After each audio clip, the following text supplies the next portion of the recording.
In the world of hidden truths and undisclosed facts, an astonishing revelation surfaces. A departure every 20 minutes, on average, from the Great White North, Canada. The nation's social and economic woes have coerced both immigrants and native Canadians to relinquish the pursuit of the Canadian dream, fleeing in search of pastures anew, more verdant and economical. In the face of relentless waves of inflation and an alarming underemployment crisis, the cost of living is transformed into an insurmountable peak for the toiling masses. In this expose, we delve into the ongoing crisis gripping Canada, what's triggering it, why individuals are bidding farewell to the land of maple leaves, and precisely how many are making their exit. The quality of life in Canada has grown exasperating for its inhabitants, most of whom barely scrape together sufficient funds to meet the monthly demands of their mortgages, gas, water, electricity, with little to spare. This predicament is substantial enough to sway family planning decisions, as it was unveiled in July 2023 that a 4-bedroom, 2-bathroom house in Canada costs nearly double the price of 3-bedroom, 3-bathroom abode in the enchanting St. Phil, Barbados, one of the many paradise-like destinations beckoning Canadian escapees. Within the Canadian borders, an individual is burdened with an exorbitant monthly mortgage of $5,500 for a home that can be deemed of commendable quality. The quest for financial relief has ignited an exodus like no other, where Canadians seek solace and prosperity far from their once beloved homeland. Paying a little over $3,000 in Barbados can secure you a cozy home with the added bonus of a pool. Plus, the weather is much nicer. When it comes to basic utilities like electricity, water, and gas, people in Barbados only pay around $250 per month, which is significantly less than the nearly $600 Canadians pay. For Canadians making the move, the ultimate goal is to enhance their quality of life, have more money for fun activities, and eventually retire in comfort. What's concerning is that many Canadians are choosing to leave their homeland. Scores of people are saying goodbye to Canada in search of a better life. While Canada generally sees more people moving in than leaving, there has been a 40% increase in the number of people leaving in the last 2 years. This figure has gone from around 30,000 to nearly 50,000. But that's not the whole story. Within Canada, a lot of people, especially young working-class folks, are moving from big cities to smaller provinces in pursuit of better job opportunities, more affordable housing, and a lower cost of living. So why are people giving up on their Canadian dreams? One major reason is underemployment. Although Canada does a good job of keeping its unemployment rate low, the problem of underemployment is quite serious. Canada has plans to bring in or accept highly educated immigrants, aiming for 500,000 new arrivals by 2025 to boost the population and the economy. However, there are questions about what will happen to these newcomers, especially the highly educated ones when they arrive. Studies reveal that about 34% of immigrants selected through the economic category, a group chosen for their higher education and skills, face challenges. Educated and skilled immigrants often see an easy path to settling in Canada because of the country's policy on granting permanent residency. They believe that once they become permanent residents, everything will go smoothly. However, things don't always turn out that way. Many struggle to find jobs in their specific fields and become frustrated. They end up applying for more than 50 jobs in Canada related to their expertise, but get no positive responses. As a result, they are forced to settle for administrative positions in Canada, which doesn't make full use of their skills.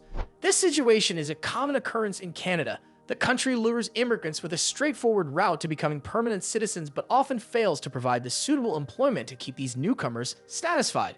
Shockingly, around 50 to 20% of immigrants who come to Canada end up leaving within 10 years. However, underemployment is not the only reason why people are leaving Canada.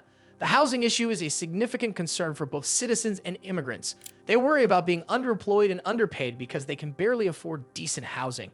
Canada's homelessness problem illustrates the housing crisis vividly. The actual number of homeless people in Canada is much higher than most people think. Previous methods of counting homeless individuals relied on tracking those using services like shelters or food banks, but many homeless people avoid these services, leading to undercounting. New counting methods reveal that the crisis is far more severe than previously reported. Current estimates suggest that the country's homeless population could be 3 times higher than officially recorded figures.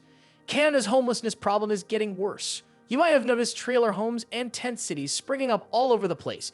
If you haven't seen them, I suggest you watch a program called Escaping the Alarming Homelessness Crisis in America. It goes deep into this issue that's affecting North America. It's puzzling because the Canadian government is spending billions of dollars to fight this problem, but it's not getting better. Inflation is causing trouble for people, especially those with low incomes.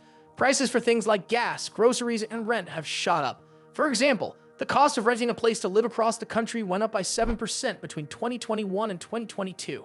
And in 2023, the average cost of a home in Canada went up by a hopping $100,000.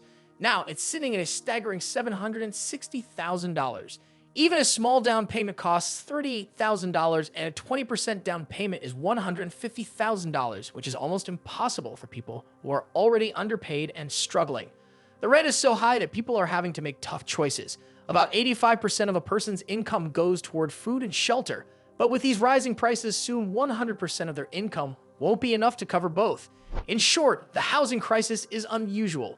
The cost of housing has gone up so much and so quickly that people are leaving the cities in Canada and going to cheaper places or even leaving the country altogether. I mentioned that the Canadian government is spending billions to solve the housing crisis, but it's not getting that money back. That's because Canada's economy is in a tough spot.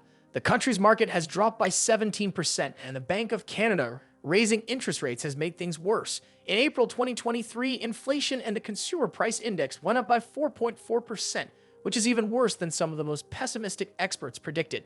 This has led to local businesses losing money and cutting costs, which often means laying off workers.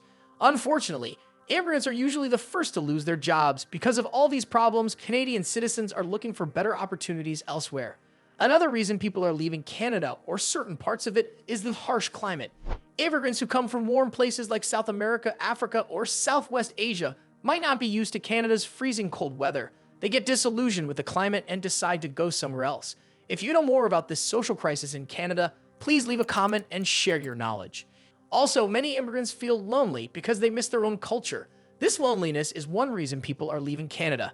But most of the movement within Canada is young people, usually between 25 and 45 years old. They are leaving crowded cities with expensive housing and no job opportunities. They're heading to less crowded provinces like Quebec and British Columbia. These places offer more opportunities and the cost of housing is lower. Sometimes these provinces even give incentives to immigrants like lower taxes and free services. In the past year, about 100,000 people left Toronto to find a better place to live their Canadian dream. So Canada is facing problems in different ways. It's not just economic troubles. They're also losing people to other countries because of the tough cost of living. Despite all this, Canada is still welcoming new immigrants. They want skilled and talented people from around the world. But maybe for now, they need to focus on getting the Canadian dream back on track.